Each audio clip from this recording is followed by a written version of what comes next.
Bonjour à tous les amis, j'espère que vous allez bien et que vous êtes dans la hype pour cette demi-finale entre l'Espagne et la France. Les amis, on va parler de ce duel pour l'histoire parce que Lamine Ikefoué Yamal a lancé les hostilités. Si la France nous gagne, ils joueront une troisième finale d'affilée, ce qui est historique. Mais si on les gagne, on les aura éliminés 3 fois d'affilée dans 3 compétitions différentes. D'abord l'Euro en 2024, la Ligue des Nations en 2025 et la Coupe du Monde en 2026. Bref, dans ce match, il y aura vraiment des histoires dans l'histoire.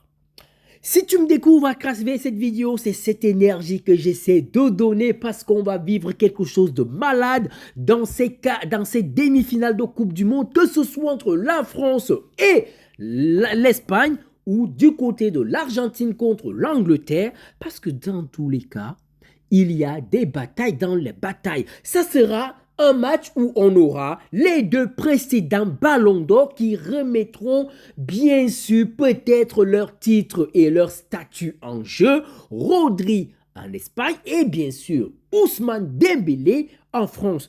Qui, parce qu'on le sait, soit l'Espagne, soit la France. Si la France se gagne, Mbappé sera certainement le successeur de Dembélé si l'équipe de France va jusqu'au bout.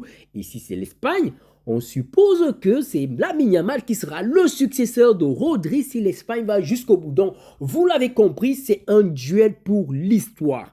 Mais le duel ne s'arrête pas là. Il y a des batailles médiatiques, les réseaux sociaux. Ce match, c'est tout ce qu'on attendait dans cette Coupe du Monde. C'est là où on se rend compte que le niveau de la Coupe du Monde est descendu bien bas parce qu'il a fallu attendre un mois plus tard. La Coupe du Monde a commencé. C'était le 11 juin. On est le 11 juillet. C'est là où on a le premier gros vrai choc entre deux équipes qui peuvent se regarder yeux dans les yeux et se tamponner.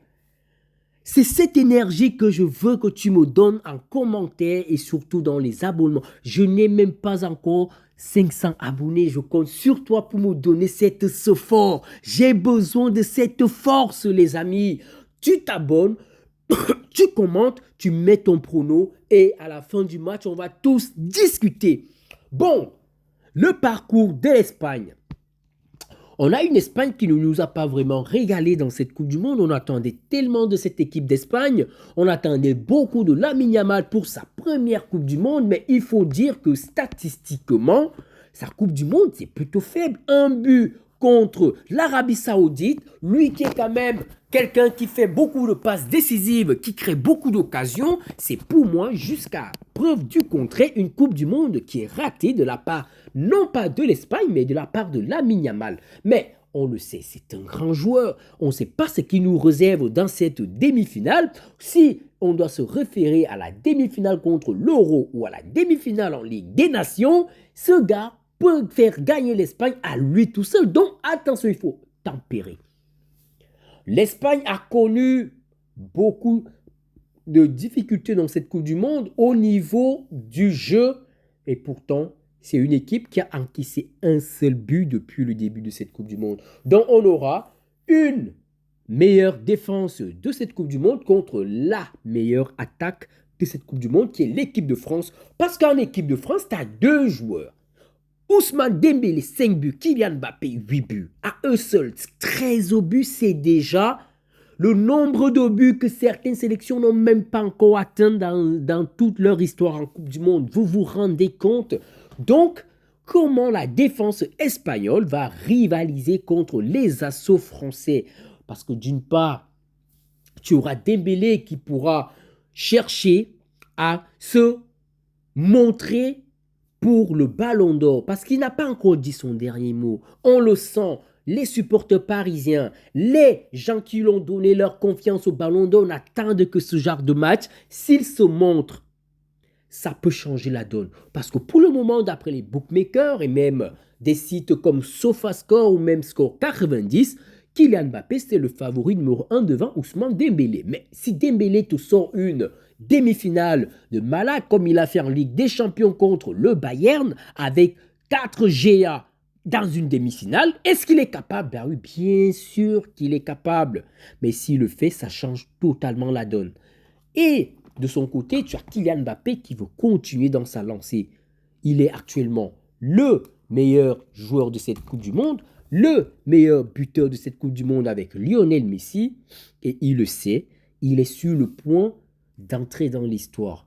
Un seul but contre l'Espagne, 2 buts contre l'Espagne et il devient le meilleur buteur de l'histoire de la Coupe du Monde. On n'aura que nos bras pour applaudir. Et du côté de Lamine Yamal, il suffit d'une très très bonne prestation de Lamine Yamal dans ce match pour complètement effacer ses 6 premiers matchs dans cette Coupe du Monde. Et il deviendra un prétendant sérieux au Ballon d'Or parce qu'on oublie que Lamine Yamal, il a terminé meilleur joueur de la Liga. En fait, on est vraiment dans un match où le potentiel Ballon d'Or 2026 est là.